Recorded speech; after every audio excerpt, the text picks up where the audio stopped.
Bonsoir à tous, je suis très heureux de vous retrouver ce soir pour ce live Twitch spécial fiscalité. Avant de rentrer dans le détail du menu, évidemment je ne suis pas tout seul, vous vous doutez bien. Comme d'habitude, je suis avec Nico, mon acolyte, mon associé qui est là. Salut Nico, comment ça va? Salut Cédric, salut à tous. Merci d'être là. Nico qui va contribuer à pas mal de choses, vous allez voir. Et puis on vous l'avait dit, on vous l'avait promis, je suis avec Steve Lopez, mon expert comptable. Bonsoir Steve, merci beaucoup d'être présent. Voilà, de prendre du temps sur ce soir, parce que c'est pas toujours évident de pouvoir prendre une bonne heure avec nous. Et c'est un grand plaisir en tout cas, et merci encore. Bonsoir Cédric, je te remercie. Euh, Pressé de répondre aux questions. Va y en avoir, t'inquiète pas. A priori, il y a pas mal de choses. Avant de rentrer dans le vif du sujet, je vais vous dévoiler un petit peu le programme de ce qu'on va voir ce soir, parce qu'il y a pas mal de choses. Premièrement, on va commencer par une petite intro. On va parler évidemment de la fiscalité. On va parler avec Steve. Il va se présenter. On va lui demander pas mal de choses. Il va nous expliquer le rôle du comptable. Je sais que c'est quelque chose qui n'est pas clair dans l'esprit de beaucoup d'entre vous, et c'est tout à fait normal. Quand on parle d'investissement, on ne s'attend pas forcément à parler de comptable ou de comptabilité, ou au moins d'une gestion par un comptable. Et donc, il va nous expliquer un petit peu tout ça. Il va nous présenter aussi sa société, ce qu'il fait, son rôle. Donc, ça va être hyper intéressant. Et ensuite, on va rentrer dans le dur, dans le vif du sujet. Préparez-vous un peu à avoir mal au crâne. On va voir un peu tout ce qui angoisse un petit peu tout le monde. On va parler évidemment de meublé, de LMNP. On va parler de location nue, déficit foncier. On n'en parle pas souvent. Donc, ça va être l'occasion de pouvoir mettre ça un peu en opposition, de voir les spécificités de chaque régime. On va faire un gros, on va dire un pavé, j'allais dire, mais une grosse tape LMNP vs SCI-LIS. Là, je crois que c'est le truc qui nous a le plus été demandé depuis qu'on a dit qu'on allait faire un live spécial fiscalité. Donc, il y aura une partie là-dessus. LMNP vs LMP, évidemment, je sais que ça, c'est quelque chose qui angoisse pas mal de monde. Loueur meublé professionnel, dès qu'on arrive un petit peu à la limite, est-ce qu'il faut continuer? Est-ce qu'il faut changer de régime? Qu'est-ce qu'il faut faire? Est-ce que c'est une bonne ou mauvaise idée? Donc, on va répondre à toutes ces questions. Voilà un petit peu pour le programme du jour. Ce que je vous propose, c'est qu'on rentre directement dans le vif du sujet. Et Steve, j'avais oublié le petit jingle. Aïe, j'ai oublié le petit jingle. Merci à Nico pour le jingle. Steve, merci encore d'être avec nous. Ce que je te propose, c'est que si tu veux bien que tu te présentes un petit peu, que tu expliques un peu ce que tu fais au sein de ta société, ce que vous faites. Okay. Et j'aimerais bien que tu puisses, parce qu'avec des mots de professionnel, expliquer en fait en quoi un expert comptable, un comptable, peu importe, tu nous diras exactement le terme, est utile quand on parle d'investissement immobilier. Indispensable. Non. Tu as raison. Merci de me corriger. On va y revenir. Déjà, merci de m'accueillir sur cette plateforme. Ravi d'échanger. Du coup, Steve Lopez, expert comptable, commissaire aux comptes, formateur. Donc, j'interviens pour différents clients et différents types de structures. Je vais revenir dessus juste après. Donc, cabinet Passe Conseil que j'ai créé il y a un petit peu moins de 3 ans avec un de mes associés, Patrick, qui doit être dans les observateurs, dans les participants. J'ai donné son prénom, comme ça on est sûr qu'il pose pas des questions pour m'aider. J'interviens auprès d'entrepreneurs. Un expert comptable travaille pour les sociétés principalement, très rarement pour des auto-entreprises, mais surtout pour des sociétés. Donc je vais intervenir. Enfin, dans le cabinet, on a 3 typologies de clients. Une assez proche de la fiscalité, puisqu'on a un beau panel de notaires dans notre clientèle. On a à peu près un tiers de notre clientèle qui sont des notaires. Une petite particularité sur les comités socio-économiques, c'est les anciens comités d'entreprise, puisque avant d'être expert comptable, j'étais intermittent du spectacle, donc j'ai gardé cette petite fibre de ma première expérience professionnelle. Et puis après, on a une bonne trentaine, quarantaine de pourcents sur du portefeuille sur des startups. On accompagne des belles startups avec des problématiques de levée de fonds qui n'ont pas trop d'intérêt ce soir, mais en tout cas, c'est intellectuellement intéressant aussi à suivre. Et les startups apportent beaucoup de nouveautés. En tout cas, ont toujours des nouvelles idées et c'est intéressant d'échanger avec eux régulièrement. Si je fais un focus un peu plus sur le rôle de l'expert comptable, alors déjà, tous les experts comptables ne vous voient pas leurs clients. Tu peux en attester, Cédric. C'est une profession qui a pas forcément une image très sexy, mais la profession se rajeunit. Il y a un tiers des experts comptables aujourd'hui qui ont à peu près 60 ans, donc la profession tend quand même à se rajeunir sur les prochaines années.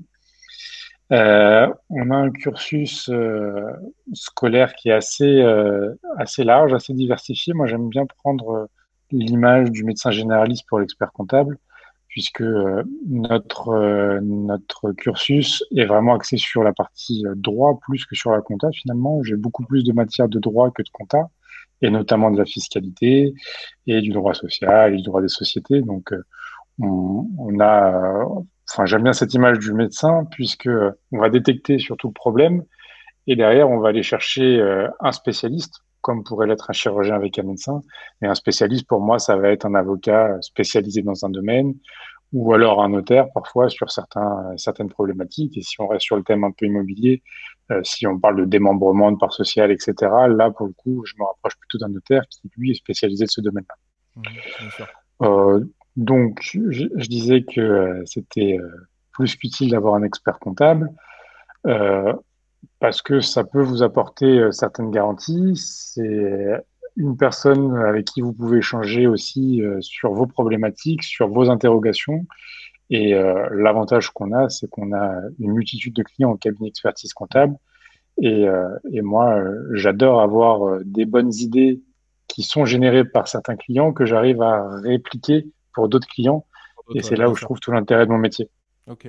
Bah, super intéressant, merci beaucoup. Et de manière générale, en termes de, on va en reparler, hein, donc je vais pas trop m'étendre sur le sujet, mais bon, puisqu'on discute, de manière générale, les clients, on va dire investisseurs au moins liés à l'immobilier, est-ce que c'est quelque chose qui est grandissant, qui arrive, un peu même type de profil? Ça peut être, je dis n'importe quoi, un particulier qui va faire un petit peu d'invest, des foncières, des choses, enfin je sais pas, plein de choses un peu différentes. Ouais, alors moi, dans le giron du cabinet, ce qu'on voit surtout, alors principalement, c'est des chefs d'entreprise qui ont une société et qui réfléchissent à diversifier un petit peu leurs revenus dans l'immobilier. Ça, c'est un peu le client classique que moi, je peux avoir. Après, on peut avoir aussi des SCI qui arrivent directement, une personne salariée par exemple, qui décide d'investir ou dans une réflexion plutôt patrimoniale, décide d'investir et du coup vient nous contacter pour faire une SCI. Donc là, on peut être sur la création, la partie juridique, les statuts, etc. Sur la réflexion aussi du choix impôt sur le revenu, impôt sur les sociétés, mais aussi du coup sur le suivi comptable et parfois sur la cession ou la mésentente entre associés. Donc c'est vraiment très large, hein. On peut accompagner les clients sur toute cette partie. Et puis de plus en plus, je suis sollicité pour des LMNP, surtout LMNP. LMNP, on est peut-être un ou deux dans ma clientèle, mais la majeure partie c'est des LMNP. Puisque ils en entendent parler à droite, à gauche.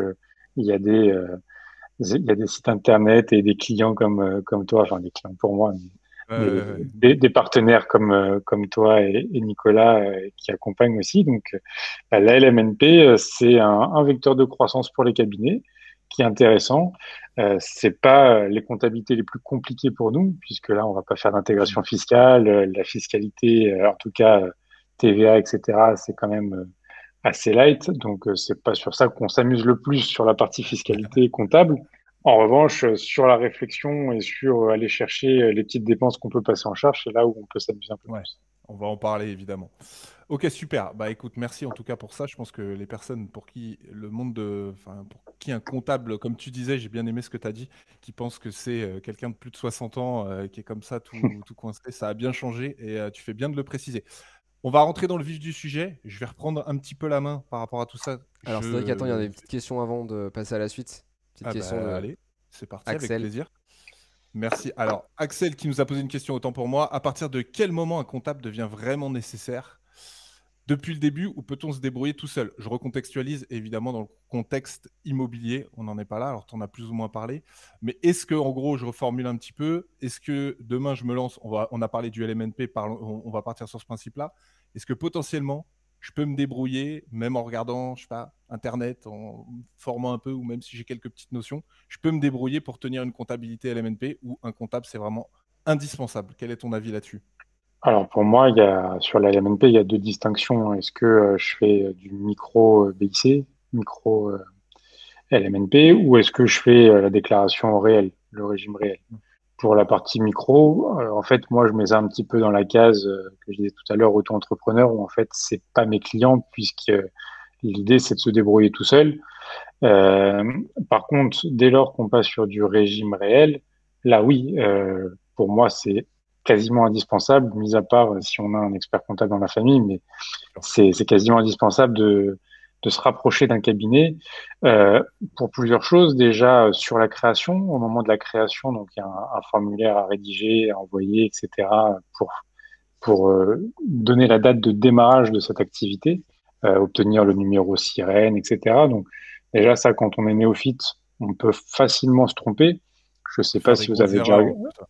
exactement. Alors là, je suis hors LMNP sur l'exemple que je vais donner, mais par exemple, j'ai un client qui a voulu créer sa SAS tout seul. Finalement, il a créé une SAS à l'IR, il a fait un bénéfice énorme et s'est fait imposer à l'impôt sur le revenu et il n'a pas compris pourquoi. Ouais. Donc voilà, on peut avoir ce type d'erreur, ce qui peut être assez dramatique en conséquences fiscales. Donc pour moi, déjà sur la création, tout intérêt à se rapprocher d'un cabinet, et peut-être que la LMNP sera pas forcément la meilleure solution en plus. En plus, non, Parfois, mais les il y a un clients rôle de peuvent conseil, venir hein, et ça peut ouvrir plus large. complètement. Euh, et ensuite, pour le suivi comptable, donc comme je le disais, alors je réduisais un petit peu notre intervention en disant ça, en disant que c'était pas la comptabilité la plus compliquée pour nous. C'est vrai, hein. Il n'y a pas énormément d'écriture. En tout cas, pour ne serait-ce que bien déterminer les amortissements possibles sur cette partie réelle de la LMNP. Là, l'expert comptable a tout intérêt à être présent. Puis tout simplement pour faire l'alias fiscal, puisque l'information que vous allez reporter sur la déclaration d'impôt sur le revenu IRPP, ben, il faudra bien qu'elle soit générée par une alias fiscale transmise par télétransmission. Donc il y a des outils sur Internet qui permettent de le faire aussi. Je ne sais pas si vous avez regardé une IAS fiscale, en tout cas, c'est un gros fichier Excel avec des cases un peu partout. Et quand on ne connaît pas, c'est difficile de ne pas se tromper non plus.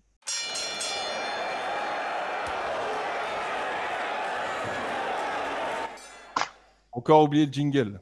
C'est Bon, pas tant que tu possible. prends pas la droite de Tyson, ça va si c'est pas le Ouais, c'est jingle. ça. LMNP ou déficit foncier, comme je vous ai dit, c'est la première partie qu'on va évoquer ensemble. Donc moi, je vais vous en parler un petit peu.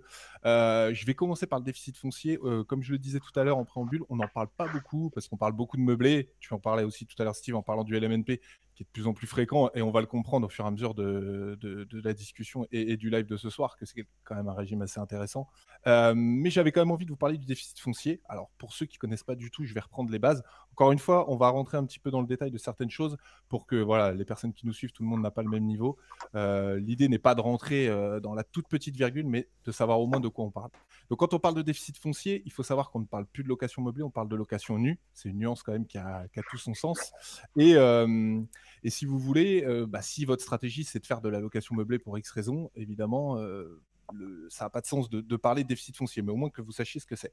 Alors en gros, un déficit foncier, vous êtes bailleur, vous avez un logement vide à louer, vous générez plus de charges que de loyer entrant, vous faites du coup du déficit. Alors, il y a des charges déductibles, je vais rentrer rapidement dans le détail pour un peu vous les lister, que vous compreniez les choses. Les charges déductibles, on retrouve des choses assez classiques pour ceux qui connaissent le meublé, même s'il y a quand même des petites nuances. Taxes foncières, charges de copropriété, assurance, intérêts et frais d'emprunt, excusez-moi, honoraires de gestion locative et tout ce qui est travaux de rénovation, d'embellissement, d'amélioration ou d'entretien. Charges non déductibles, là, c'est là qu'il y a quelques petites nuances pour ceux qui sont plus familiers avec le régime du meublé. On ne peut pas déduire les frais de notaire, les frais d'acte, les frais de déplacement, les frais d'agence et tout ce qui est travaux de construction, agrandissement, voilà, par exemple si vous voulez faire une extension et autres, ça ne va pas rentrer dans ces charges-là. Alors comment ça se calcule le déficit foncier? C'est relativement simple. Vous avez donc des travaux et charges qui vont prioritairement s'imputer sur vos revenus locatifs. Et la nuance qui est plutôt intéressante avec le déficit foncier, c'est justement que si vous avez du surplus et que ça couvre plus que vos revenus locatifs, ça peut s'imputer sur votre revenu global. Alors, vous ne pouvez pas faire n'importe quoi et complètement tout annuler, puisque c'est dans la limite de 10 700 euros. Mais c'est quand même pas rien, 10 700 euros. Alors, évidemment, il y a des conditions, je vais y revenir juste après.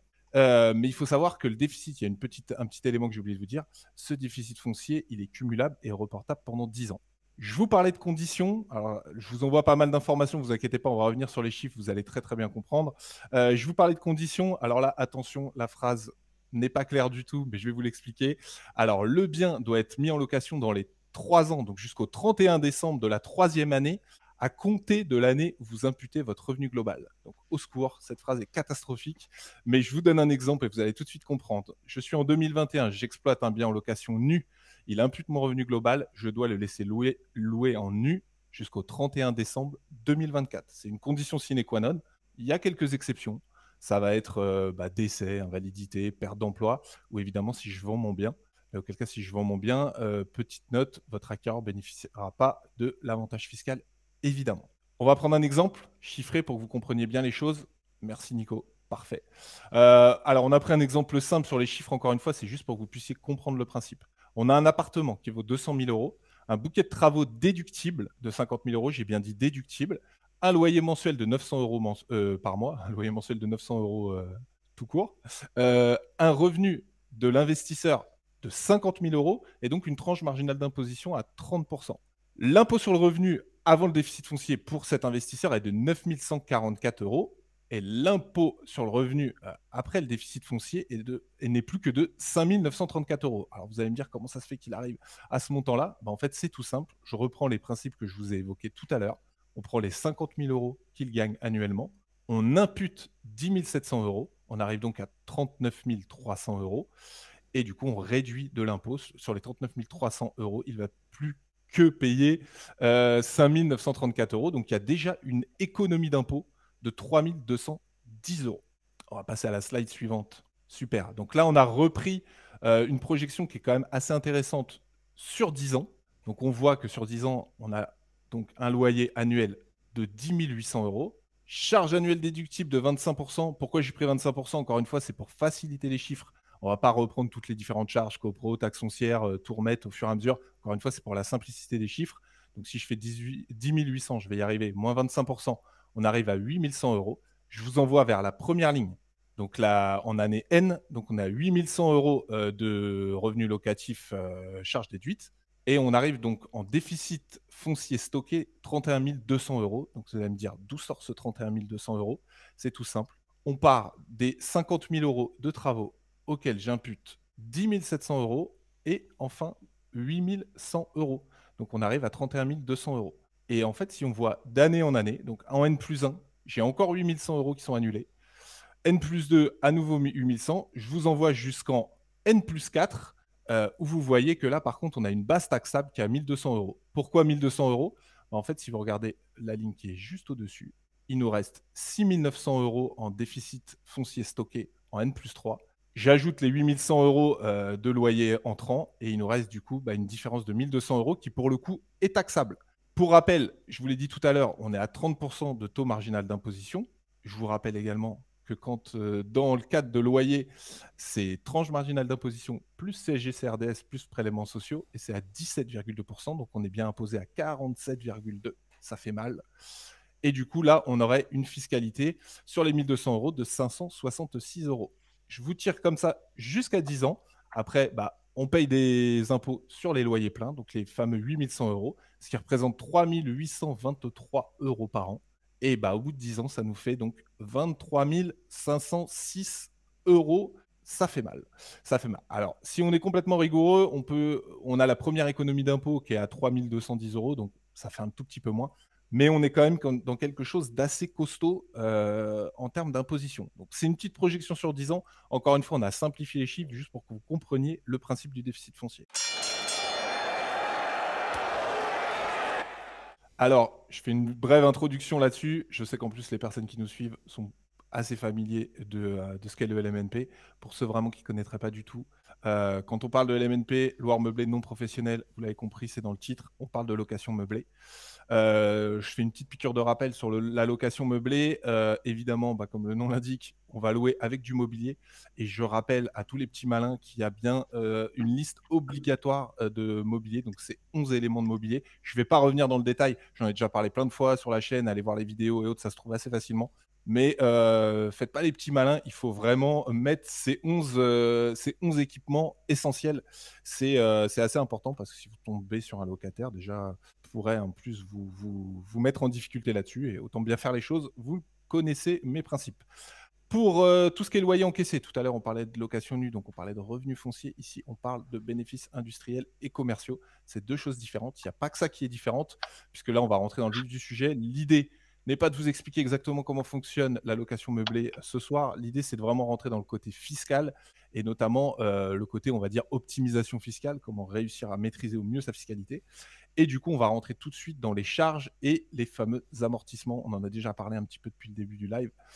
C'est le gros point. Alors, au niveau des charges, comment ça se passe? Globalement, on reprend un peu les mêmes principes que ce qu'on a en location nue, sauf qu'il y en a quelques-unes enfin, il y en a un petit peu plus. Je reprends un peu la liste pour ne pas les oublier. Taxes foncières, charges de copro, assurance, intérêt d'emprunt, frais de dossier, j'en ai parlé.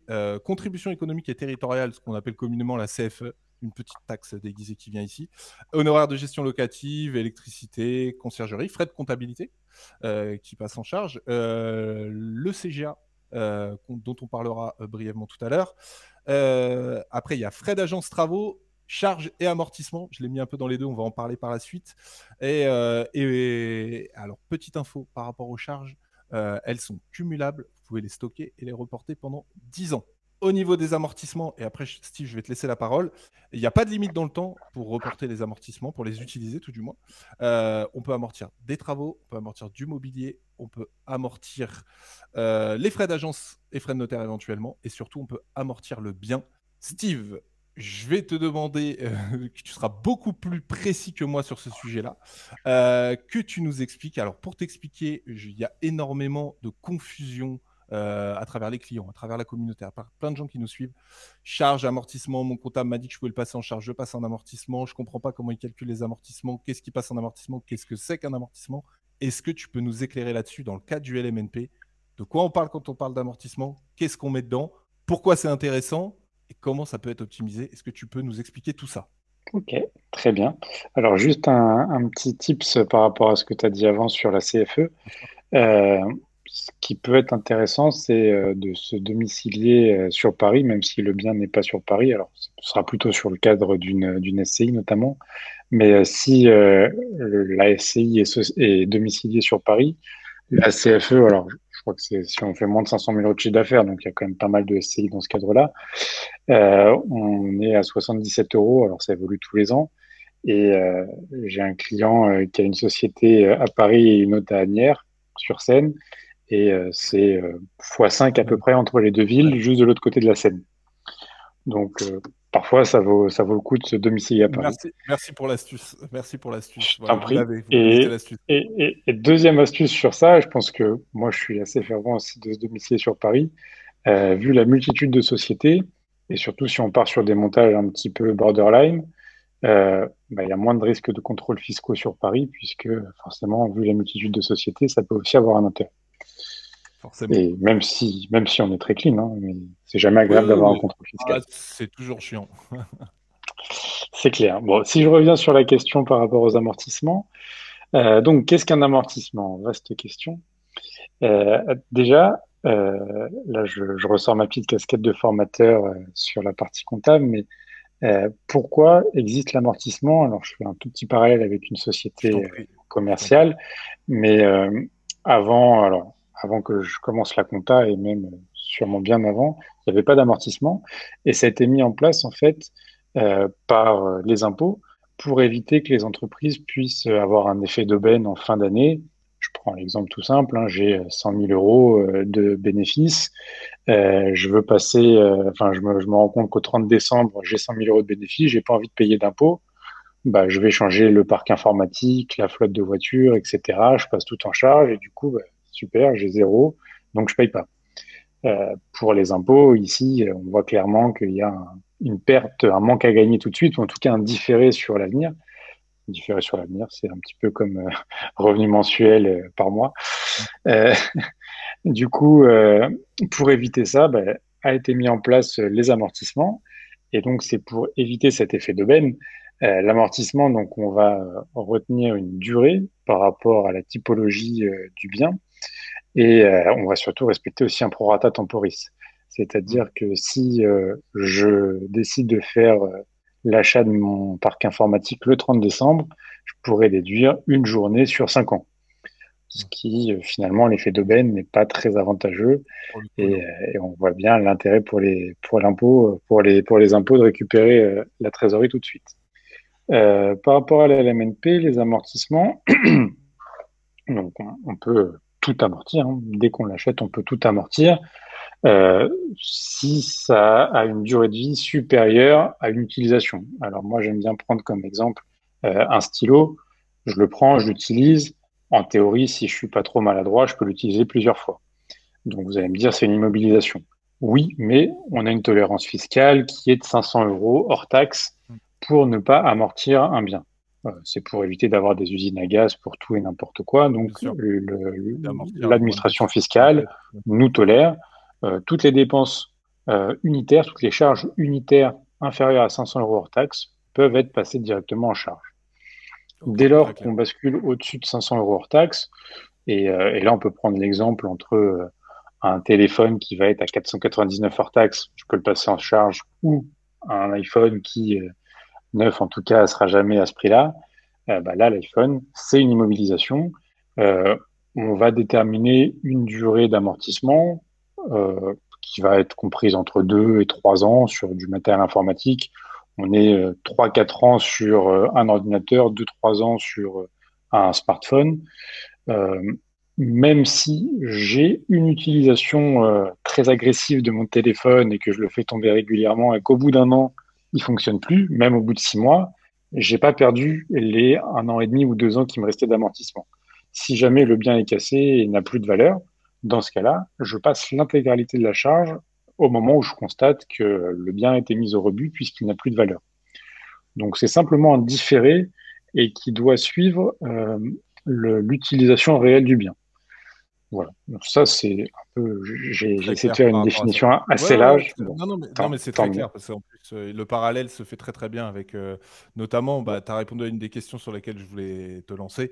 Donc, le fait que voilà, tout ce qui est en dépenses, en l'occurrence bah, de 600 € TTC, si je dis pas de bêtises, 500 passe en euros hors charge. taxe, Alors, ouais, qui sont voilà. TTC. Ouais, la différence entre quelqu'un d'immobilier et un comptable, voilà. Vous l'avez. C'est ça. Et du coup, bah, c'est valable également pour ça. En termes d'amortissement, sur tout ce qui est travaux, par exemple, parce que ça, c'est un point qui m'est tout le temps demandé. Est-ce que si je suis ce que tu viens de nous dire, je fais des petits travaux, je dis n'importe quoi, je refais réparer un petit quelque chose, j'en ai pour 400 € et je refais tout mon appart, j'en ai pour 20 000 €, c'est pas la même chose, on est bien d'accord. C'est sûr. Alors, J'ai grossi le pour moi, trait un ça. peu, hein. Ouais, mais c'est bien, mais pour moi, c'est même pas la valeur qui va déterminer, là, pour le coup, est-ce que c'est une immobilisation ou pas sur des travaux. Ce qu'on va chercher, en fait, à déterminer, c'est est-ce que c'est de la maintenance, de l'entretien, auquel cas ça passe en charge, même si c'est 100 000 € finalement, D'accord. ou est-ce que c'est un changement d'un bien qui était immobilisé, là c'est une nouvelle immobilisation, et on va surtout retenir le côté amélioration du bien D'accord. dans son ensemble. Et j'ai un exemple assez concret. J'ai un appartement que je mets en location meublé. J'ai une baignoire, ok, elle a une certaine valeur. J'enlève la baignoire, je mets un jacuzzi. Là, pour le coup, j'améliore le bien dans son ensemble. Et donc là, on sera sur une immobilisation. Et Ok, très même bien. si la baignoire tombe en panne, enfin, ça va être compliqué, mais est percée et elle fonctionne plus, Nous, on que je comprend la l'idée. change, si je la remplace par une baignoire d'une valeur semblable, etc., on pourrait le passer en charge. Ça, pour moi, il n'y a pas trop de difficulté. Ce serait admis. En revanche, si on passe sur un jacuzzi, là, on voit qu'on apporte vraiment de la valeur. Et voilà. Donc ça, c'est la petite nuance. D'accord. Euh, Après, sur les amortissements et spécifiquement sur les LMNP, moi, ce que je vais chercher, c'est à trouver la bonne durée d'amortissement. On est assez libre, hein, et notamment sur la partie construction. Sur le terrain, bon, c'est non amortissable. Mhm. Je passe, sauf si tu veux qu'on fasse un point dessus après. Je veux bien juste que Mais tu rappelles enfin, rapidement la ok. enfin, pour ceux vraiment qui sont néophytes, juste voilà, la répartition, on va dire, par rapport à ça, en fait, sur la partie Bon, terrain et sur la partie alors, bâti. alors, ça va vraiment dépendre du foncier d'où vous avez le bien. Donc, si on est à Paris, là, c'est très compliqué de trouver un petit morceau de terre constructible. Donc, on peut monter sur du 50% quasiment du prix du terrain. et Ouais. 50% de la construction. Donc, quand vous achetez 300 000 chez le notaire, il y a 150 000 qui seront non amortissables, puisqu'on va Mhm. estimer que c'est le terrain, et 150 000 qui sont amortissables. Et sur ça, il faut pas trop jouer, puisqu'en cas de contrôle fiscal, vous voyez bien que l'amortissement, ça va venir baisser l'impôt, alors que le terrain, lui, ne va pas faire baisser l'impôt, puisqu'il n'est Bien pas sûr, amortissable. bien Donc, sûr. on peut jouer à quelques pourcentages près, mais il faut pas faire n'importe quoi. Si on va Ok. en province, la règle, pour moi, on est plutôt sur du 10-90, 10 pour le terrain, 90 pour la construction. Ok, très bien, c'est très clair. Ok, du coup, on va embrayer là-dessus. Est-ce que tu parlais des durées tout à l'heure, justement, tu me disais, Mmh. vous étiez assez libre. C'est aussi une question qui m'est souvent posée, et moi-même, je l'avoue, il y a par moments des choses que j'arrive pas à suivre quand je parle avec différents comptables, quand je parle avec toi ou d'autres. J'achète mon bien, on a compris, on sort le terrain, il compte pas. Sur combien de temps est amorti, en gros, mon bien? Je veux bien d'ailleurs que tu nous expliques un petit peu le processus de ça. Sur combien d'années? Sur combien d'années vont être amortis mes travaux? Sur combien d'années va être amorti mon mobilier? Et on va revenir en chiffres tout à l'heure, je le dis pour ceux vraiment qui ne sont pas à l'aise avec ça. Vous allez très bien comprendre. Mais voilà, je veux bien que tu nous expliques un petit peu comment ça se passe et globalement comment on peut aussi optimiser, parce que si vous avez de la souplesse, auquel cas, tu parlais de conseils tout à l'heure quand on parle de comptable, Mmh.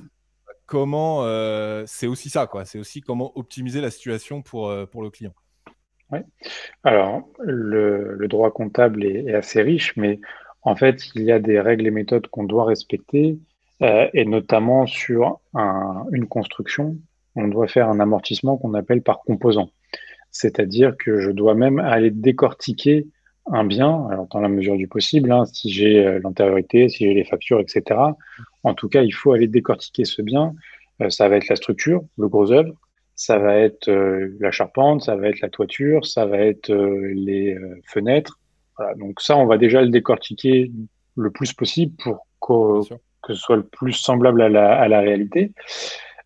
Sur le gros œuvre, on peut monter, pour moi, on commence à 20 ans et on peut aller jusqu'à 50 ans quasiment, hein, Mm, d'amortissement mm. sur le gros œuvre. Sur tout ce qui va être peinture, on sera plutôt sur 7-10 ans. Sur ce qui va être fenêtre, on sera sur une dizaine d'années également. Toiture, pour moi, on sera sur une vingtaine d'années. Pour avoir deux, trois idées comme ça, Ouais, tout bien ce sûr, qui est ouais, ouais, tout à fait. mobilier, on est sur 5 ans. Mm. Si vous équipez avec une télé, la LMNP par exemple, une télé, pour moi, on peut pas aller plus loin que 3 ans parce que c'est obsolète assez rapidement. Voilà, ça c'est deux, trois indicateurs que vous pouvez retrouver aussi assez facilement, hein, sur Internet. C'est pas, Mhm. on n'a Mhm. pas besoin d'aller jusqu'au bout du cursus d'expertise comptable pour trouver ces informations-là. Mais là, par contre, où nous, on peut avoir un intérêt, c'est de faire évoluer un petit peu toutes ces durées d'amortissement pour essayer d'optimiser par rapport aux revenus locatifs estimés. L'idée, c'est d'avoir un amortissement qui cale à peu près, euh, déduction des charges annuelles, qui cale pour avoir quelque chose de proche de zéro et ainsi tirer le plus possible le Dans déficit le du temps. LMNP, ça sur le temps. Et donc, en général, on arrive à même aller parfois plus loin que la durée du crédit avec les amortissements et continuer à amortir. Donc, il peut vraiment y avoir un vecteur intéressant sur ça. Ouais, bien sûr, et qui permettent du coup de maîtriser le côté fiscal des loyers et autres. On va y revenir juste après. D'ailleurs, je pense qu'on va y revenir. On va y aller tout de suite sur les chiffres, comme ça on va voir tout ça. Et je vais revenir après avec d'autres questions. J'ai d'autres choses à te poser, mais comme ça va illustrer ce dont tu viens de parler. Parfait. Oh là là. Là, les personnes se disent qu'est-ce que c'est que cette horreur avec tous ces chiffres. Je reprends, en fait, j'ai repris C'est pas une liasse fiscale, hein. Ouais, c'est ça. Alors, du coup, pour vous expliquer, en gros, rien de bien méchant, vous avez vu en haut à gauche, j'ai repris les chiffres de l'opération de tout à l'heure, 200 000 euros pour l'achat du bien, pour l'appartement. Bouquet de travaux de 50 000 euros. On a ajouté évidemment du mobilier 5 000 euros. Le loyer n'a pas bougé, 900 euros, sachant que sur du meublé, même si c'est pas partout, mais de manière générale, on arrive quand même à louer plus cher. Mais bon, pour la simplicité des chiffres, je pense que vous avez compris. Revenu déclaré, c'est toujours 50 000 euros et on est toujours sur une tranche marginale d'imposition à 30%. Vous avez vu en haut à droite, on a rajouté quelque chose par rapport à tout à l'heure. C'est durée amortissable. Encore une fois, c'est une moyenne. Steve l'a expliqué. Il y a une certaine souplesse. Il y a des années qui peuvent modifier. On a fait des moyennes. L'immeuble sur 20 ans, les travaux sur 10 ans, le mobilier sur 5 ans. Les chiffres sont... On a énormément simplifié les choses. C'est encore une fois pour que vous compreniez le principe. C'est pas forcément... Il n'y a pas du tout de cours de comptabilité. Je pense que vous l'avez compris, mais que vous compreniez les choses pour que ce soit clair. Je reprends mon tableau de gauche vers la droite. Première ligne. On a 10 800 euros de revenus locatifs. On a sorti les charges. J'ai pris toujours 25%, encore une fois, pour une simplification et que vous compreniez les choses. On est donc sur un résultat de 8 100 euros de loyer charge déduite. Amortissement de l'immeuble, on est parti sur 20 ans, je vous l'ai dit, 200 000 euros qu'on a mis sur 20 ans, ça fait 10 000 euros par an.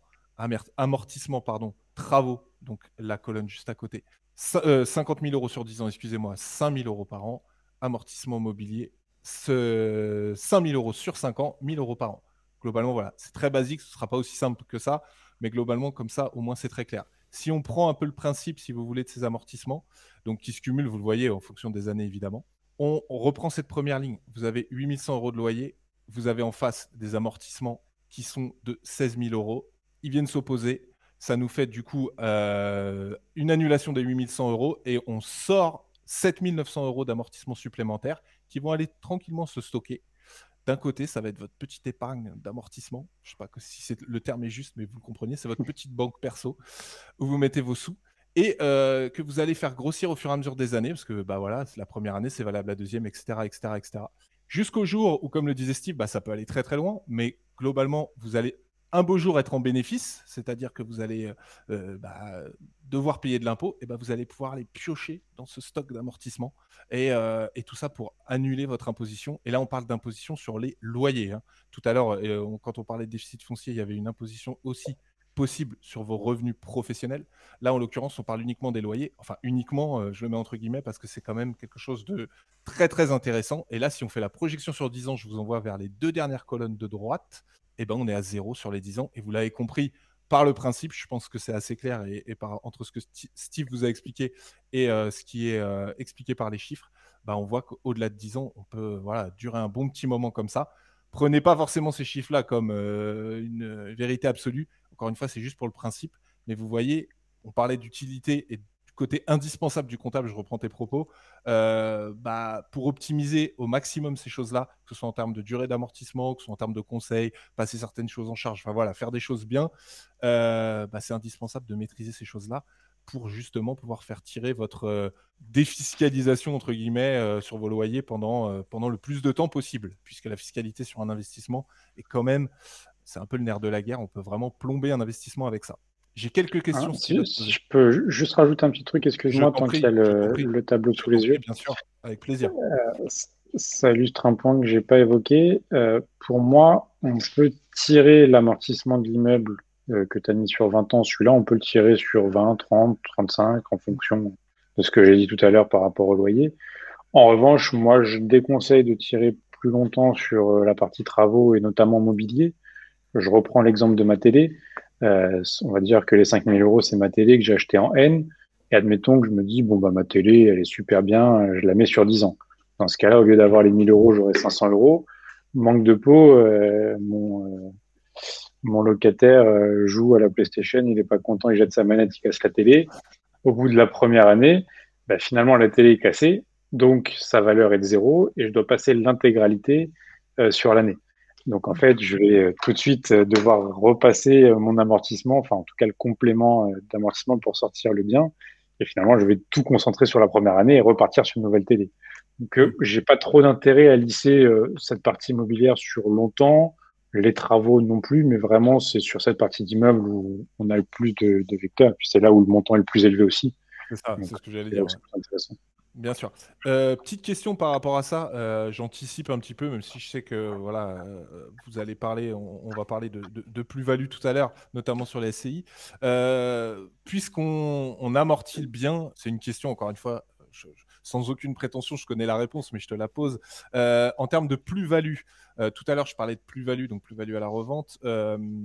Sur tout ce qui est revenu foncier, tout à l'heure on en parlait, évidemment, vous êtes sur une plus-value des particuliers. Je ne rentre pas dans le détail, mais globalement, exonération à 22 ans et exonération totale à 30 ans avec les prélèvements sociaux.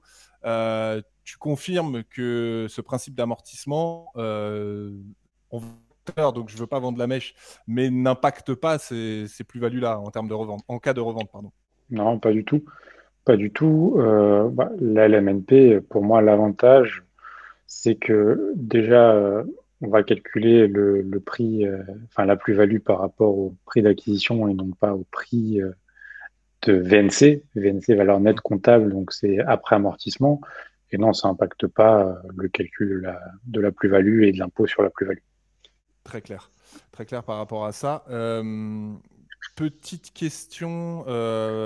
Alors, je sais qu'il y a sûrement des personnes qui vont nous demander LMP. On en parle tout à l'heure. Hein, je vous l'ai dit en dernière partie, donc on y reviendra après. Je te parlais tout à l'heure du CGA. Je veux bien que tu nous en touches deux mots. Il y a beaucoup de confusion là-dessus. Les personnes ne savent pas trop ce que c'est, à quoi ça sert. Vraiment, quelle est l'utilité de tout ça? Voilà, en deux mots, un petit peu. Est-ce que c'est bien? Pourquoi c'est utile? On va dire bien, je passe c'est le terme. Plutôt utile et globalement, à quoi ça sert? Je veux bien que tu nous en touches deux mots, s'il te plaît. Alors, que veut dire CGA déjà?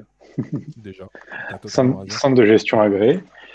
Centre de gestion agréé. Donc, alors, pour expliquer peut-être ce qu'est un CGA, c'est un organisme un petit peu intermédiaire entre le cabinet expert comptable, le client et l'administration fiscale. Le CGA, en fait, va faire déjà un contrôle tous les ans. Donc, c'est vous qui payez le CGA pour qu'il contrôle, en plus, que vous ayez un expert comptable ou pas, qui contrôle la partie comptabilité de votre structure. On n'a pas forcément que sur LMNP, hein, le CGA. Toutes les sociétés qui sont soumises à l'impôt sur le revenu peuvent bénéficier d'un CGA pour éviter d'avoir une majoration du bénéfice à l'impôt sur le revenu. Ça, c'est la pénalité fiscale pour vous inciter à prendre un CGA. Le CGA va donc faire un audit, vous poser des questions s'il y a des zones qui sont un peu floues sur votre comptabilité et faire un rapport qui sera transmis à l'administration. Donc, vous imaginez bien, un rapport négatif du CGA entraînera avec de grandes chances un contrôle fiscal dans les prochaines années.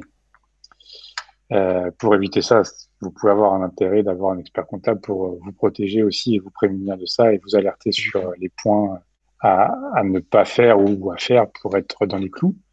Le CGA, c'est un coût de 200-300 euros à peu près. Ça dépend, il y en a plusieurs sur le marché. Et donc, je parlais de pénalité fiscale, la majoration de 25%, mais il y a un petit avantage fiscal aussi sur une réduction d'impôt. Donc, en fait, le CGA, enfin, si vous optez pour un CGA, ça vous permet de passer en charge déjà les honoraires d'expert comptable, ça avec ou sans CGA, mais jusqu'à 915 euros, vous pouvez avoir une réduction d'impôt. Donc, si moi je facture 915 euros d'honoraires pour faire votre LMNP, il y a 2/3 de ces 915 euros que vous pourrez mettre en réduction d'impôt. C'est pas la panacée, hein, mais c'est toujours ça. Il faut pas s'en priver. Ça fait toujours plaisir. Ça fait toujours plaisir. Et alors, j'ai pas eu le temps de vérifier l'information. On a discuté un petit peu avant le live parce que j'avais ça en tête. J'ai entendu dire, mais j'ai pas de source sous la main, que les CGA devraient disparaître d'ici quelques années. Ce sera peut-être l'occasion d'en discuter sur une prochaine Avec vidéo. grand plaisir. En tout cas, vous avez l'info par rapport à ça, mais encore une fois, à vérifier. Et on ne manquera pas de tenir tout le monde au courant là-dessus. Très bien pour moi. J'imagine, Nico, on a d'autres questions. On a des questions qui ont été posées sur Ouais, tout ça. je crois qu'il y a surtout un petit comparatif avant de passer aux questions Autant sur pour moi. LMNP.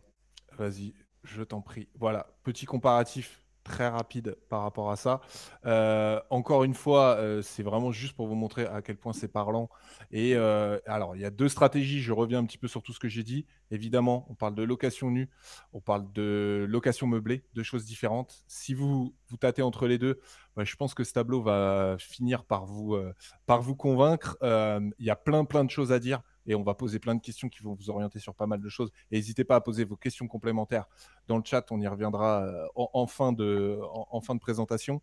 Mais voilà, vous le voyez sur 10 ans, enfin sur N+10, clairement, on est à 0. Et comme vous l'avez compris, on peut aller plus loin sur l'exemple qu'on a pris. Et en fiscalité sur le NU, forcément, sur le même investissement, vous voyez bien qu'il y a 2 investissements qui sont différents, va-t-on dire.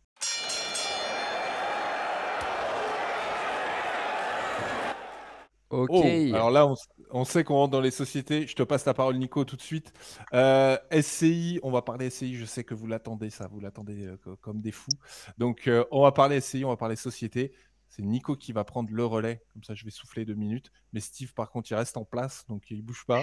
Et du coup, Nico, je te laisse la parole et je te laisse présenter la suite. Yes, merci Cédric. On va passer aux choses sérieuses maintenant. Du coup, on va vous présenter l'investissement en société. Avant de rentrer dans le détail des sociétés qui nous intéressent en particulier, je pense à la SCI notamment, on va s'intéresser aux différentes formes de sociétés qui sont à la disposition des investisseurs. Sans rentrer dans le détail, mais au moins qu'on ait l'information. Il y a 3 formes de sociétés à disposition. La SCI, Société Civile Immobilière, on la connaît bien, on l'affectionne particulièrement, on rentrera dans le détail juste après. On a la SARL de famille, on entend souvent parler de ce terme-là, on verra potentiellement dans les questions qui sont posées ce qu'on peut apporter comme information. SARL, pour information, ça veut dire Société à responsabilité limitée. Et enfin, la SAS, Société par action simplifiée, c'est pour les plus grosses organisations. Finalement, l'enjeu principal autour du choix de la société, c'est surtout par rapport à l'imposition. Vous allez avoir le choix entre 2 impositions, l'imposition sur le revenu, IR, ou l'impôt sur la société, l'IS. Alors, si on rentre un petit peu dans le détail des modèles de société, ici on commence avec la SCI. Alors déjà, en termes de nombre d'associés, il y a une différence entre ces 3 sociétés différentes. La SCI, il y a un minimum de 2 personnes sans avoir de maximum. La SRL, il faut un minimum de 1 personne avec un maximum de 100 personnes. Et la SAS, un mini de 1 personne et pas de maximum. Voilà, déjà pour les premières différences. Ensuite, l'enjeu, je vous l'ai dit, c'est l'imposition.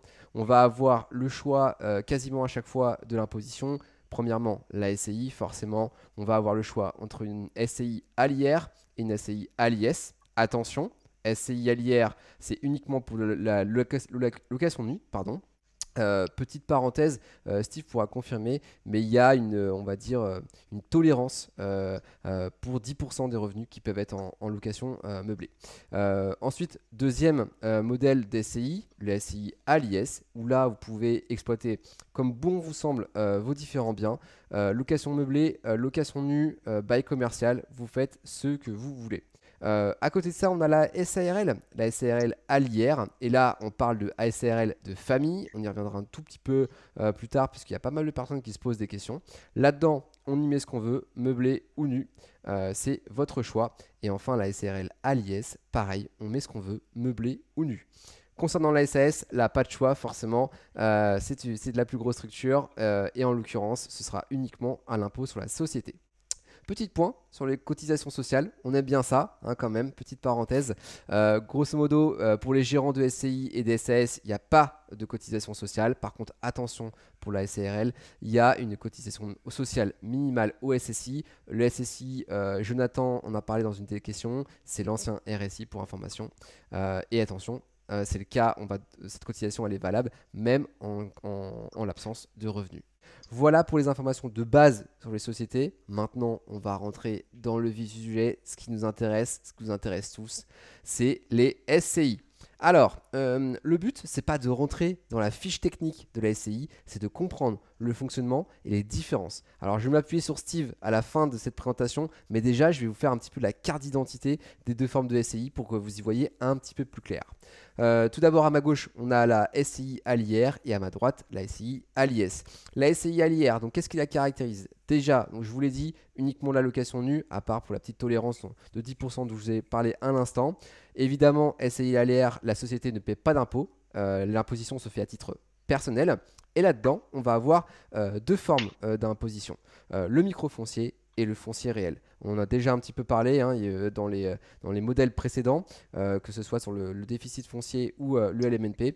Là, on retrouve des choses assez similaires. On a le microfoncier qui va permettre d'obtenir un abattement de 30%. Alors attention, ça ne concerne uniquement les SCI dont les revenus sont inférieurs à 15 000 euros. Si les revenus sont supérieurs à 15 000 euros, alors vous n'avez pas le choix. Vous allez devoir passer sur le modèle au foncier réel. Et là, vous allez pouvoir déduire des charges déductibles. Je ne vais pas revenir sur ces charges déductibles, on en a déjà pas mal parlé. On pourra y revenir dans les questions-réponses à la fin. Au niveau de la base imposable, alors qu'est-ce qui va nous arriver sur le dos? Déjà, sur la base imposable, on va enlever l'imposition, donc on va enlever la déduction des charges si vous avez choisi le foncier réel, et ou alors on va enlever l'abattement de 30% si vous avez choisi le micro-foncier. Attention, point très important, SCI à l'IR, aucun amortissement possible. Et ça, c'est la grosse différence qu'on va avoir par rapport à la SCI à l'IS. Au niveau des loyers, les revenus sont constitués des loyers hors charge, contrairement à la SCI à l'IS où on va parler de charges comprises. Du coup, au niveau de l'imposition à l'IR, c'est très classique. On va retrouver votre TMI, votre tranche marginale d'imposition, plus les 17,2% dont on a parlé tout à l'heure, dont Cédric a parlé tout à l'heure, pardon, que sont les prélèvements sociaux. Point important, la plus-value. Évidemment, on en reparlait en détail juste après, mais c'est un élément essentiel quand on monte une SCI. La SCI à l'IR est assujettie à la plus-value des particuliers à la revente. Voilà pour la petite carte d'identité de la SCI à l'IR. Je vais passer maintenant à la SCI à l'IS. Alors, première nuance par rapport à la SCI à l'IR, évidemment, on peut mettre tout ce qu'on veut en termes d'exploitation. Donc, du nu, du meublé, du commercial, vous faites ce que vous voulez. Point d'attention, attention, vraiment, vigilance. Votre choix est définitif. Si vous faites une SCI à l'IS, vous ne pouvez pas revenir en arrière. Vous ne pouvez pas revenir à une SCI à l'IR. Donc attention, vigilance, d'où l'importance de se rapprocher d'un comptable, de Steve, quitte à choisir, pour avoir des conseils professionnels. Au niveau de l'imposition, là c'est bien différent, elle est double. Vous allez avoir une première ligne d'imposition qui est composée de l'impôt sur la société. Et donc là, ça concerne uniquement la société. À l'intérieur, vous allez avoir 2 taux d'IS. Je suis un peu technique, ne vous inquiétez pas, je vais vous donner un exemple juste après, vous allez comprendre, c'est très simple. Vous avez 2 niveaux de taux d'impôt sur la société. Le premier, c'est le taux réduit, qui est à hauteur de 15%. Et ça, c'est pour les revenus de 0 à 38 120 euros. Ensuite, pour les revenus supérieurs à 38 120 euros, on va passer sur un taux d'IS normal qui est de 26,5%. D'ailleurs, Steve m'a fait la remarque, ça a changé en 2021. L'an dernier, on était à 28%, on est passé à 26,5%. Ensuite, on va passer à la deuxième ligne d'imposition. Alors, cette deuxième ligne d'imposition, elle est valable uniquement si vous versez des dividendes. Si vous n'en versez pas en tant qu'associé, pas d'imposition. On en reste à l'imposition sur la société. Mais du coup, quand on fait une SCI, à l'IS, c'est quand même pour gagner de l'argent. C'est pour se verser des dividendes de manière générale. Donc, vous avez 2 formes d'imposition sur le dividende. Le PFU ou le barème de l'IR. Alors, le PFU, c'est pas forcément quelque chose qui est... on n'en parle pas beaucoup. En fait, grosso modo, c'est la flat tax. Quand on parle de PFU, c'est la flat tax qui est à 30%. Le PFU, c'est le prélèvement forfaitaire unitaire. Je lis parce que je n'arrive jamais à m'en rappeler. Donc le PFU, c'est le prélèvement forfaitaire unitaire ou la flat tax. Deuxième solution, c'est tout simplement au barème de l'impôt sur le revenu. Vous allez avoir les prélèvements sociaux, votre TMI. Enfin, quelque chose d'assez classique de ce côté-là. De manière générale, de ce que je vois, Steve vous pourra confirmer ou infirmer, mais à partir du moment où votre TMI elle est supérieure à 30%, c'est généralement la flat tax qui est la plus intéressante. Au niveau de la base imposable, là-dessus, c'est ça qui est intéressant, c'est ça l'enjeu de la SCI à l'IS. Vous allez pouvoir déduire toutes vos charges, vous allez pouvoir déduire tous les amortissements et vos revenus sont constitués, attention, des loyers charges comprises. Les déficits générés sont imputables indéfiniment sur les futurs bénéfices de la SCI, mais pas sur les revenus globaux des associés. Attention, ça c'est très très important. Et enfin, la plus-value, forcément, SCI à l'IS, on parle de plus-value des professionnels à la revente. Steve, est-ce que tu as des choses à apporter maintenant? Je sais que tu as des conseils pratico-pratiques sur la SCI. Je pense que je vais te donner la main juste après mon exemple, ça sera peut-être plus pertinent. Mais en tout cas, voilà pour l'analyse technique. Ouais, je vais te donner la main juste après. D'abord, je fais mon exemple et ensuite, tu partageras tes petits conseils sur l'approche de la SCI. Volontairement, j'ai une approche assez technique, mais c'est pour que vous ayez une vision globale du fonctionnement de la SCI et ensuite de manière opérationnel, on va dire que Steve va vous donner les bons petits conseils qui vont bien. Alors, la plus-value, c'est un élément qui est essentiel quand on parle de SCI. C'est hyper important d'appréhender correctement la plus-value. Alors, je vais commencer. SCI à LIR, bon ça c'est pas très compliqué. On est sur une imposition à 36,2%, constituée de l'impôt sur le revenu, qui est de l'ordre de 19%, et des prélèvements sociaux, ces fameux prélèvements sociaux, comme toujours, qui sont de 17,2%. Voilà, ça c'est assez simple à comprendre, je n'ai pas besoin de m'y attarder. Ensuite, on va parler de la plus-value sur la SCI à l'IS. Alors, on va essayer de... Je vous ai mis un petit cas concret pour que vous compreniez comment on calcule une plus-value. Il y a beaucoup de sources d'erreurs. Je vois beaucoup d'erreurs en fait tout simplement sur le calcul de la plus-value. Quand j'en vois sur le Discord ou même sur Internet, parfois je suis assez surpris. Du coup, on va faire le point là-dessus. C'est assez simple, mais il faut bien comprendre le calcul. Je suis parti de quelque chose, encore une fois, un scénario très simple. On n'est pas là pour se créer des problèmes ou des nœuds au cerveau. On a un bien qui a été acheté à 350 000 euros. Là-dessus, on a amorti, on a fait de l'amortissement. Donc, on va partir de la colonne 1 au bout de 5 ans. On a effectué un amortissement de 64 500 euros. Et la valeur nette comptable est donc de la valeur du bien acquis moins l'amortissement pratiqué. Donc, ce qui nous fait, au bout de 5 ans, une valeur nette comptable de 285 500 euros. Alors, c'est cet élément-là qui va permettre de calculer la plus-value, puisque la plus-value se calcule sur le prix de vente. Donc, imaginons qu'on vend le bien 450 000 euros et bien on va en soustraire à la valeur nette comptable et non pas à la valeur du bien acquis. Ça, c'est super important. Donc, ce n'est pas 450 000 moins 350 000, comme certains le pensent, mais bien 450 000 moins 285 500, la valeur nette comptable. Ce qui nous fait une plus-value au bout de 5 ans de 164 500 euros. Sur ces 164 500 euros, on va avoir l'imposition auto-réduit et l'imposition auto-traditionnelle, comme je vous l'ai expliqué précédemment. Donc sur la première somme, on va avoir une imposition à 15% qui va former un montant global de 5 718 euros. Et puis après, pour les montants supérieurs, on va avoir l'IS traditionnel à hauteur de 26,5%, ce qui fait un montant de 33 491 euros. Du coup, l'IS à payer au bout de 5 ans est de 39 209 euros. Je vous passe les détails, vous pouvez lire, prendre connaissance des colonnes au bout de 15 ans, au bout de 25 ans, au bout de 30 ans, mais vous avez compris la mécanique, la logique, c'est ça qui est le plus important. Maintenant que vous en savez plus sur les sociétés, que vous en savez plus sur les différents types de SCI à l'IS, à l'IR et que vous en savez encore plus sur les plus-values, Steve, quels sont tes conseils pour appréhender la SCI?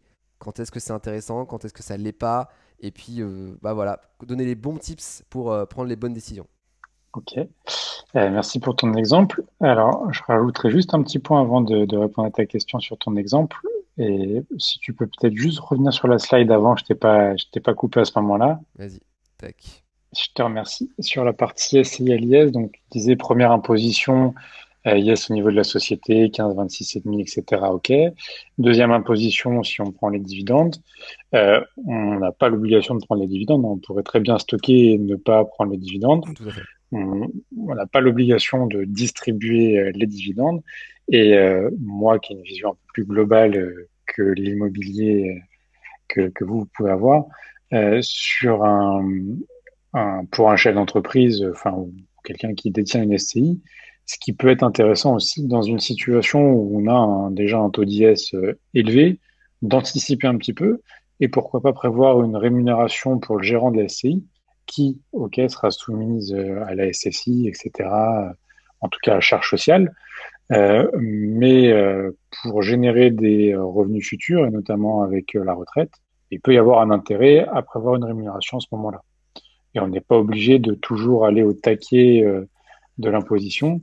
La rémunération peut être un vecteur aussi pour différer les revenus par la suite. Après, tout dépend de l'idée du placement, mais ça peut être une possibilité.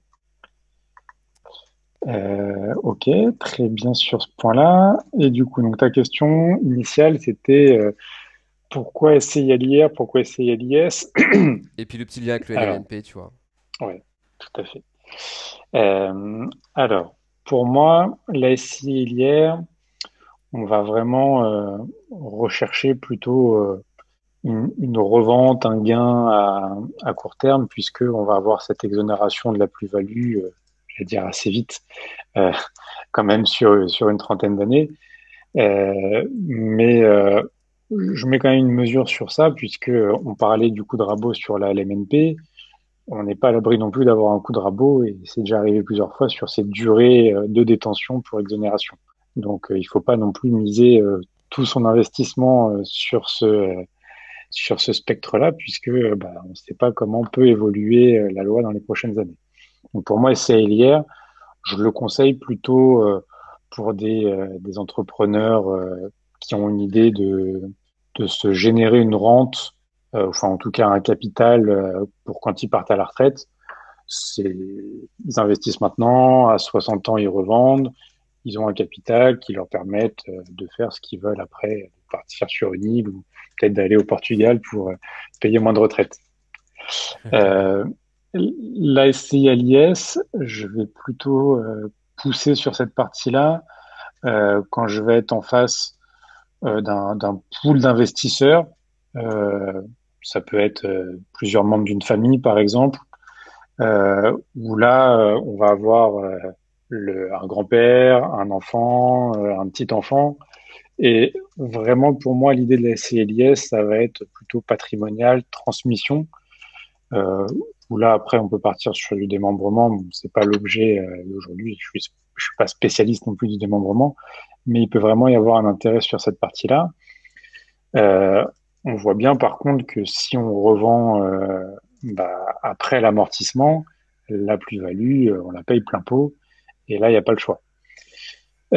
Donc, SCLIR plutôt dans une optique une trentaine d'années. SCLIS pour moi vraiment transmission, voire même bah, après le décès, hein, transmission de part, c'est possible aussi sur cette SCLIS. Et le petit entonnoir dont tu parlais, Nico, par rapport à la LMNP, c'est l'image que j'aime bien prendre. J'essaye toujours d'essayer de trouver quelque chose d'assez ludique pour expliquer à mes clients. Mais moi, la LMNP, je vois l'intérêt de la partie SCI à l'IR, où en fait, on va avoir cette exonération avec cette trentaine d'années, et aussi l'avantage de la SCI à l'IS, où je vais pouvoir amortir mon bien. Et donc là, on revient sur l'exemple de Cédric, où on ne paye pas d'impôts pendant 10, 15, 20 ans. Donc j'ai vraiment les deux points positifs avec la LMNP, de pouvoir amortir et de pouvoir avoir un avantage sur l'exonération, enfin sur la plus-value, pardon. Et je vais même encore un petit peu plus loin, on n'a pas trop parlé, mais euh, le prix de cession, enfin la plus-value est pas calculée sur le prix de cession pour la LMNP, pardon, n'est pas calculée sur le prix d'achat, sur le prix de cession bien entendu, mais pas sur le prix d'achat. Ah, là, je me suis emmêlé un tout petit peu, pardon. Pas sur la valeur nette comptable pour la LMNP, mais bien sur le prix d'achat. Et là, il y a quand même un intérêt aussi sur ça, puisque bah, Tout à fait. il y a la plus-value, si on a moins de 30 ans, la plus-value sera quand même minimisée par ça, alors qu'on a quand même bénéficié de l'amortissement. Et c'est là où je trouve qu'il y a vraiment un intérêt. Et c'est ça qui peut faire tilt chez Bercy. On est d'accord. On est bien d'accord. Ok, très bien. Merci Steve. Est-ce que tu as quelque chose à ajouter avant qu'on passe aux questions sur les SCI? Bah écoute, pour moi, je ne pense pas. Alors peut-être sur l'intervention de l'expert comptable quand même, j'en ai pas Ouais. parlé Ah sur oui, les deux c'est bien. SCI. Ouais. Je suis quand même là pour parler de la compta un petit peu. Euh, SCI à l'IR, SCI à l'IS, SCI à l'IR, pour moi, on peut ne pas passer par un expert comptable. Je le recommande pas, mais on peut faire la déclaration 2072 revenus fonciers de son côté. Alors, je sais pas de tête si elle est obligatoirement télétransmise, cette 2072. Je pense que si elle ne l'est pas à terme, elle le sera bientôt, puisque toutes les déclarations fiscales doivent l'être. En tout cas, nous, enfin, si on fait la déclaration SCLIR pour nos clients, on la télétransmet. SCILIS, en revanche, là, oui, pour moi, il faut même pas hésiter à prendre un expert comptable pour cette partie-là. Dès lors qu'on a de l'impôt sur les sociétés, voire même, on peut avoir aussi de la TVA, hein, si on a des beaux commerciaux avec de la TVA. Là, je vous mets au défi déjà de trouver les outils nécessaires pour faire toutes les déclarations, vous assurer qu'elles soient bien faites. C'est pas impossible, mais en tout cas, je pense que pour le coup, externaliser cette partie-là, entre le gain de temps et le gain d'argent, le gain de temps sera bien plus intéressant que le gain d'argent si vous essayez de le faire tout seul. Donc, SCI à l'IS, pour moi, il n'y a même pas à réfléchir, il faut passer par un expert comptable. Non, clairement, ouais. On Très est bien clair. d'accord. Non, mais très clair. On est assez convaincu de ça, de toute façon. Faites-vous aider par un comptable. Je pense que si vous l'avez pas compris là depuis le début du live,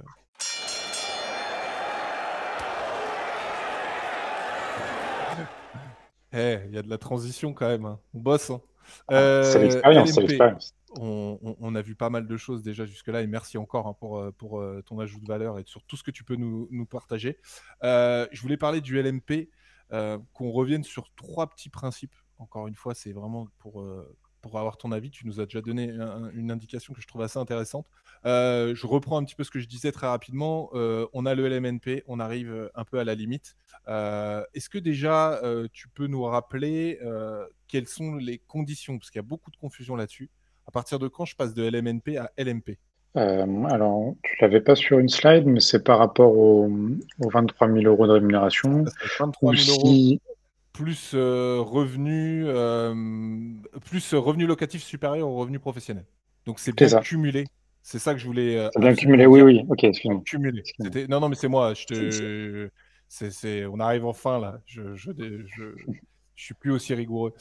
C'est bien cumulé. Donc ça, c'est la première chose que je veux dire à tout le monde. c'est C'est cumulatif. cumulé. C'est cumulatif. Cumulatif, c'est pas l'un ou l'autre, parce que ça, il y a beaucoup, beaucoup de confusion là-dessus. Et donc c'est cumulatif. Et ça, c'est très Excuse-moi, et on important. parle bien du foyer fiscal, hein. C'est pas par personne individuelle. Si on Absolument. est en foyer. Absolument. Exactement. Donc ça, c'est hyper important. Tout à fait. Ça veut pas dire qu'il Alors, faut faire travailler ses enfants pour ne pas les assurer. non, c'est clair.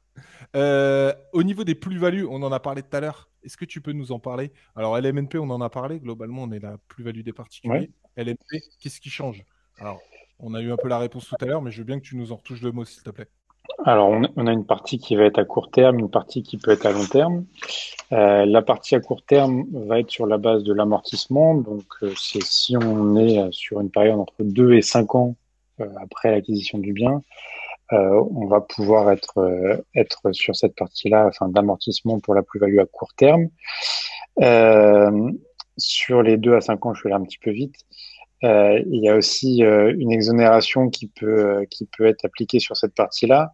Donc, si on détient pendant plus de 5 ans et qu'on a des revenus inférieurs à 90 000 euros hors taxe, sur les 2 derniers exercices, là, on peut avoir une exonération de cette partie plus-value à court terme. Et par contre, si on a des revenus entre 90 000 et 126 000 euros, on peut avoir simplement une exonération partielle. Ça, c'est pour la partie plus-value à court terme. Pour la partie plus-value à long terme, on est toujours sur le même calcul, hein, prix de vente moins prix d'achat. Et il faut qu'on ait une acquisition après 2 ans. Et là, on retombe sur la flat tax, donc 30%, donc 12,8 d'impôt et 17,2 de CSG. Ok, très clair, très clair. En termes de cotisation sociale, alors ça, je sais que c'est assez flou pour un peu tout le monde. Ça fait aussi également très peur parce qu'on se dit, oh là là. En fait, moi, j'ai toujours tendance à dire, je sais pas si tu vas être d'accord avec moi, le LMNP a tellement d'avantages qu'on a l'impression que le LMP, c'est une catastrophe, alors qu'en fait, moi, j'ai toujours tendance à le faire à l'inverse, c'est-à-dire dire que le LMNP, c'est anormalement avantageux parce qu'il n'y a quasiment pas de désavantages. Mais au niveau des cotisations sociales, est-ce que tu as quelque chose à dire par rapport à ça? Est-ce que tu peux nous éclairer un peu là-dessus? Moi, je trouve pas ça négatif, les cotisations sociales. C'est intéressant, C'est un peu ce que je disais sur la SCI. À l'IS où on peut prévoir une rémunération, c'est pas gênant. Payer des charges sociales, c'est pas forcément à fond perdu, puisqu'il y a cette partie retraite aussi qui est prévue dedans. Donc, certes, il y a une partie maladie, allocation familiale, etc. Ça, on cotise et peut-être qu'on peut le faire plus volontairement en cette période où on a besoin de solidarité. Mais moi, je trouve que ce côté retraite, en tout cas, ma vision n'est pas de mettre tous mes œufs dans le même panier et d'avoir plutôt une diversification. Et je trouve que la retraite est vraiment intéressante. Et si je peux juste faire un tout petit parallèle avant la question sur la holding, mais qui me vient en tête tout de suite, Bien sûr. il y a des vrais vecteurs, il y a un vrai intérêt aussi sur les sociétés qui ont, enfin, en EURL ou en SRL, où en fait on peut faire supporter une partie de sa retraite complémentaire par la société directement, et ça permet d'avoir un panel un peu plus large entre l'immobilier d'un côté, le Mhm. côté retraite qu'on peut optimiser avec une société commerciale. Et pour moi, tout se lie. Donc, je trouve pas ça négatif de payer des charges sociales, Non, même bien sûr. si Mais d'un c'est point de vue fiscal et financier, on peut trouver un intérêt, mais tout sera guidé en fait par comment je vais utiliser l'argent que je vais retirer de ma location meublée. Est-ce que c'est pour réinvestir, c'est pour partir en vacances, ou est-ce Mm. que c'est pour partir en retraite? Mm. Non, mais c'est intéressant parce que c'est vrai qu'on a tendance à faire des choses assez réducteurs dans le monde de l'immobilier où on veut voir un peu tout de suite trouver le juste, voilà, comment sortir l'argent pour le moins cher possible, choses comme ça.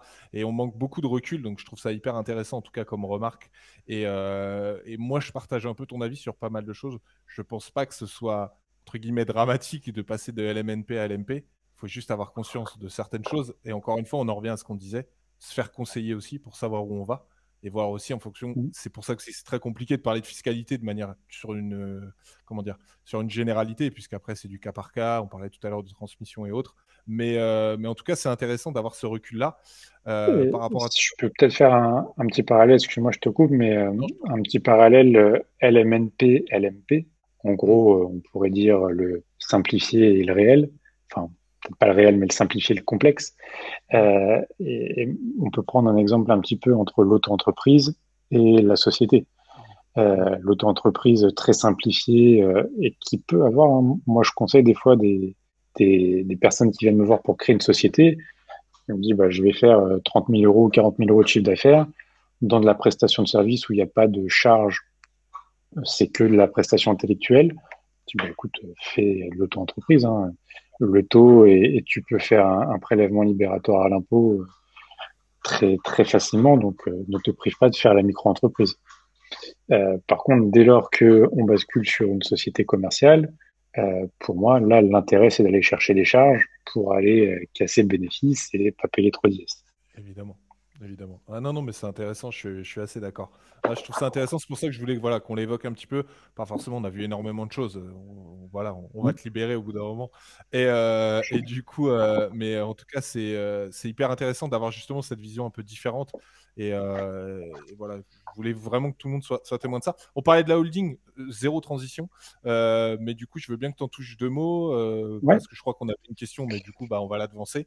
Mais du coup, est-ce que tu peux nous en parler un petit peu, holding, par Bah, rapport à l'IMO, pour- on va en parler de tout ça. c'est un des montages juridiques qu'on fait le plus facilement aujourd'hui, enfin le plus fréquemment plutôt. Euh, donc, le cas typique, j'ai un client qui a une société commerciale, SAS, SARL, qui commence à générer du cash, qui a un peu d'antériorité et qui se dit, bah, tiens, j'aimerais bien investir dans l'immobilier ou voire même des parkings, enfin, peu importe, hein. Euh, et donc me dit, bah, soit est-ce que je peux acheter directement avec ma société? Alors, c'est pas interdit, c'est possible. Moi, je le déconseille fortement et je préconise surtout de scinder l'IMO et le professionnel. Le risque étant le suivant. Bah, je vais prendre un exemple. J'ai un restaurant, j'achète les murs avec mon restaurant. Malheureusement, Covid, je mets la clé sous la porte, et ben, il faut que je revende les murs pour payer mes dettes. Mm. Voilà. Le fait de ne pas avoir scindé mes deux activités, voilà ce qui peut arriver. Donc, le schéma très simple qu'on peut mettre en place, alors qui coûte un petit peu en termes juridiques, qui coûte un petit peu en compta aussi, mais en tout cas, il y a un vrai intérêt. C'est société commerciale détenue par une holding.